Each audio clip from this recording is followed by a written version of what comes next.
దేవుని నిత్యత్వాన్ని గూర్చిన వివరణ. దేవుని నిత్యత్వాన్ని గూర్చిన వివరణ.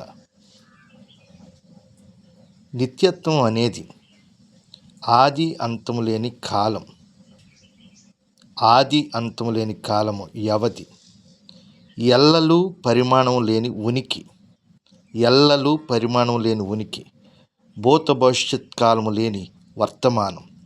బాల్యము వృద్ధాప్యము లేని యవ్వనం. జీవము మరణము లేని జీవితం. నిన్న రేపు లేని నేడు. సర్వకాల సకలావస్థలో దేవుడు ఉన్నవాడు. దేవుడు అంటే ఆది అంతము లేనివాడు. ఆయన నిత్యత్వం ఉండే దేవుడు. ఒక తెలుగులోనే కాకుండా ఇంగ్లీష్లో కూడా మనం ఈ విషయాలను మనం చూడగలుగుతున్నాం. ఇంగ్లీష్లో కూడా చూసి మనం ధ్యానిస్తే ఎంతో ఆశీర్వాదం.